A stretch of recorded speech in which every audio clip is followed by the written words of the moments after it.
religions are very similar. Before I discuss the historical and religious perspective of the name of God in Judaism and Christianity, I would like to throw light on Hinduism, which is considered to be the major-most religion of India, and of course Hinduism is the third major-most religion of the world also. Christianity, Islam, followed by Hinduism.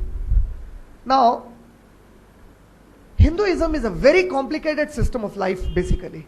More than a religion or a divine concept, it's a very complicated system of life.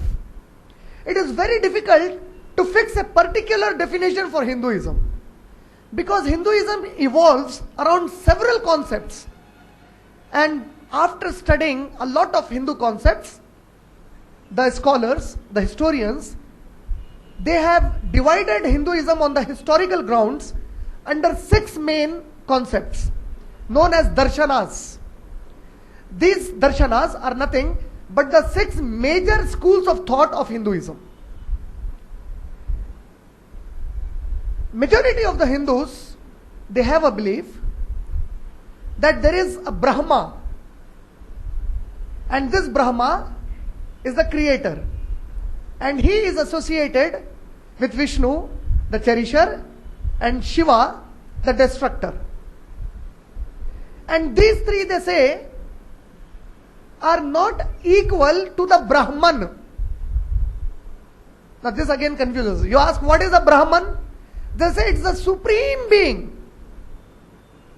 And that supreme being, it created the entire universe. And when you ask them what is Om, that they utter, Om, they say it is the cause of the creation. They call it as Ek Akshara. It is the Ek Akshara, one Akshar. Ekakshara they call it. And they say Om is the cause of creation. If you ask them to define Om, you will find 1000 definitions for Om. Everyone giving their own definition. There is nothing fixed for Om. Is Om and Brahman the same? Again they will say no, they are not the same.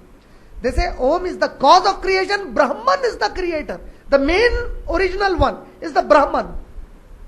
Now to understand Brahman, the Hindus have divided themselves into 6 main historical groups, or the schools of thought, or the religions. Now these 6 are Samkhya is one of them, Yoga is the second, third is the Nyaya, the fourth is the Visheshika, and the fifth is the Purv Mimamsa, and the 6th is the Vedanta. Now these are the 6. They have divided themselves in these 6 main schools of thought. Now what is Samkhya? So they say Samkhya is actually, see, this is very important. This is important because if you want to understand how strong Islam is in defining Allah subhanahu wa ta'ala, this is very important. This is the third major most religion of the world.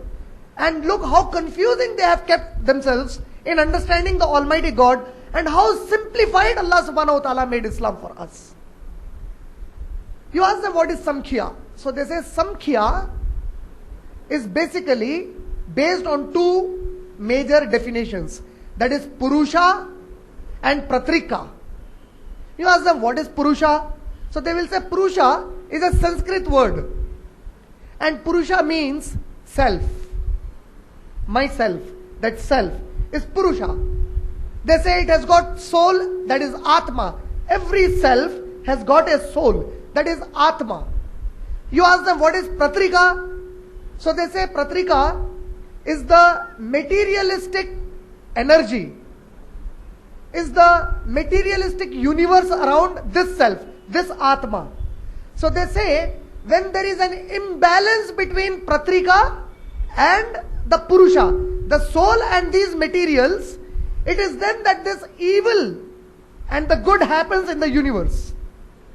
And for anyone to overcome all these things, he will have to overcome 6 enemies in the Pratrika.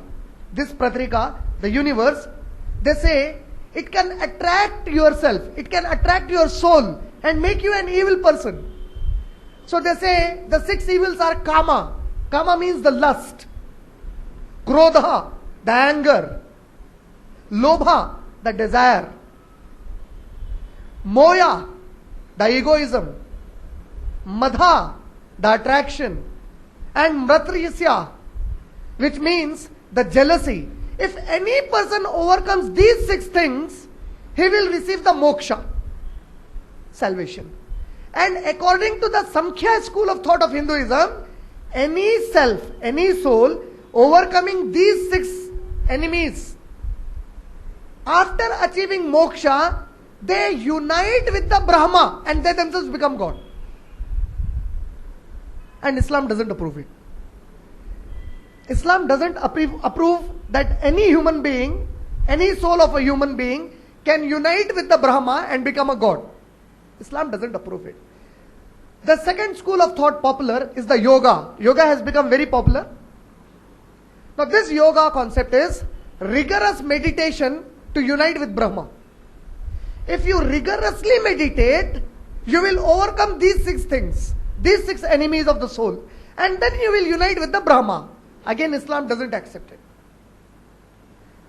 The third one is Nyaya. The concept of Nyaya is based on logic and reasoning. What is Nyaya?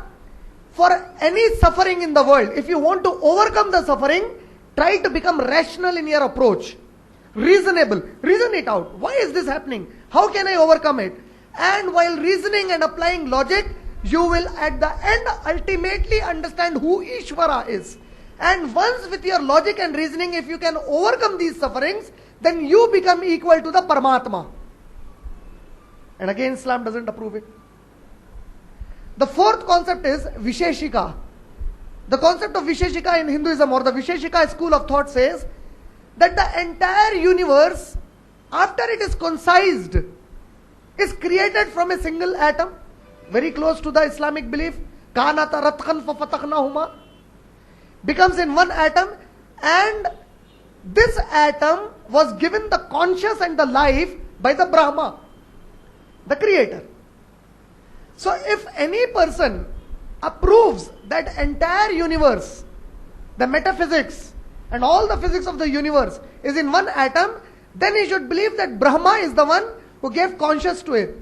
But then again, this is more kind of spiritual and logical approach and does not give any particular concept of life to the human beings. And then you have Purv Mimamsa. Now this Purv Mimamsa you will find very close to certain Muslim beliefs and other religious beliefs. What is Purv Mimamsa? The Purv Mimamsa concept says, for any human being to attain moksha, salvation, he should do two things.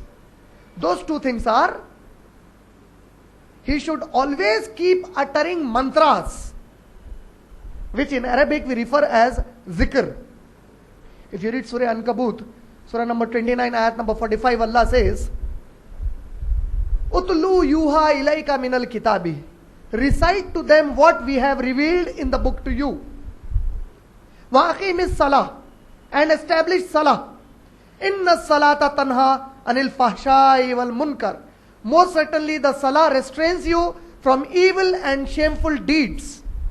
Wala zikrullahi akbar. The zikr of Allah is the greatest. So you see, the Purv Mimamsa, it says that you should utter mantras a lot because it's the greatest thing. And the second thing they say is sacrifice through yajna, meaning sacrifice to the fire, to the ag. These 2 things they say is the most important for moksha, and if any person is in utterance and if he is giving sacrifices, that is enough for his salvation. But Islam says there is something called karma, actions. So this concept of Hinduism falls short of karma, meaning action, good deeds. Islam merely does not say, just say Allah, Allah, Allah, Allah, Allah, Allah, leave the world, leave your parents, leave your wife, leave your children. Islam doesn't approve this. Islam says zikr is important, sacrifice. If you read Surah Hajj, Surah number 22, ayat number 34 to ayat number 37, Allah says, of the animals we have given to you, sacrifice them, for it is not the meat of the animals that reaches Allah, but it is your taqwa that reaches Allah subhanahu wa ta'ala. Surah Hajj, surah number 22, ayat number 37. So Allah subhanahu wa ta'ala is saying that only zikr and sacrifice is not enough, because there is something called amalu salihat.